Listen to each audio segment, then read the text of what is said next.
around now around the world is really good and really strong. There are many fantastic organizations around the world who have grown up either working with us or partners with us or emulating us, and they've created awesome communities around the world. So now we're just one organization amongst many really good organizations. But early on, I suppose we were one of the trailblazers because there were no other professional organizations that started back then. We were the ones that were crazy enough to end up sort of doing it as a career from the start. We, not that we ever intended to, we didn't really sort of think, let's make our career parkour. We were just practicing it so much, and we got asked to do media stuff, and we got asked to teach. And one day, me and the two other founders of Parkour Generations, two of the French guys, we just kind of woke up one day and were like, you know what, this is our career now. This is what we do professionally. We get paid to do parkour, and we don't have time to do anything else. So we better get pretty good at doing this professionally, because this is what we do now. So that's how it came about. We didn't plan it.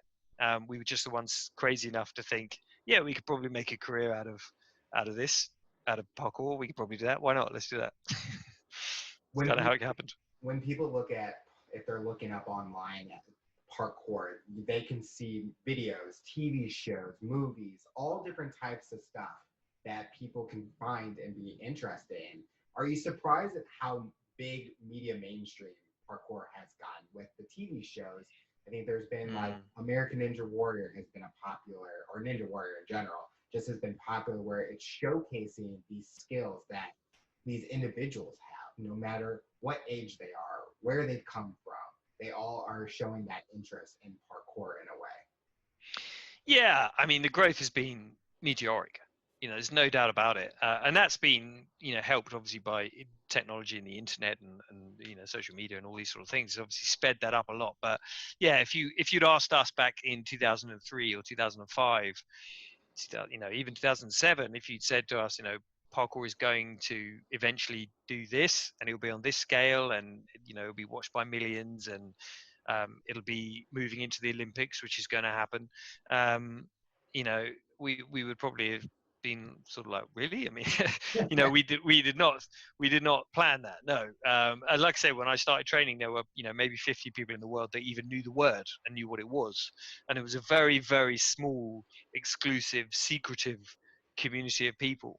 So to go from that in 17 years or so, 17, 18 years, to go from a community that big to where it is now, whereby for example, in the UK, we got it recognized as a sport, so it now has the same status here as football or rugby or tennis or hockey or whatever. It's like I say, it's going to be on the Olympics. It's Ninja Warrior, there's World Chase Tag, there's Ultimate Parkour was a TV show in America. It's most action movies now have parkour scenes and parkour coordinators on them. Almost all Hollywood action movies now have a parkour element going on within them. So that's great. The growth of it is crazy in a way.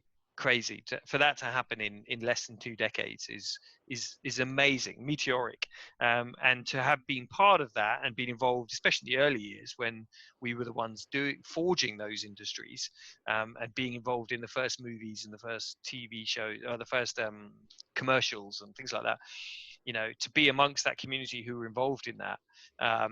Is now I understand that it's quite a privilege to have been in that situation, because not many people in the world get to experience being at the forefront of a new movement like that when it's that young, and being involved in that kind of rush of attention and just the speed of growth of it, and was quite a privilege to have been involved in that, I think. Yeah. So, but no, we never would have imagined. When we began, we just loved training, right? We just loved moving, and there were like 5 or 6 of us when I moved back to the UK. There were like 5 or 6 of us in England who would train in London, and would meet up like once or twice a week in the evenings as a group to train. And there would be a few of it, and that would be it. We'd just be moving around London, climbing the rooftops, finding jumps, finding challenges. No one knew what we were doing.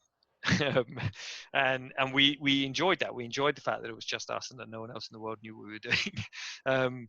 But now it's very different. Now everybody in the world knows what parkour is. You know, thanks to The Office and TV shows like that, and movies like Casino Royale or whatever. Everyone knows what it is now. But when I started, yeah, no one knew what it was. Absolutely no one.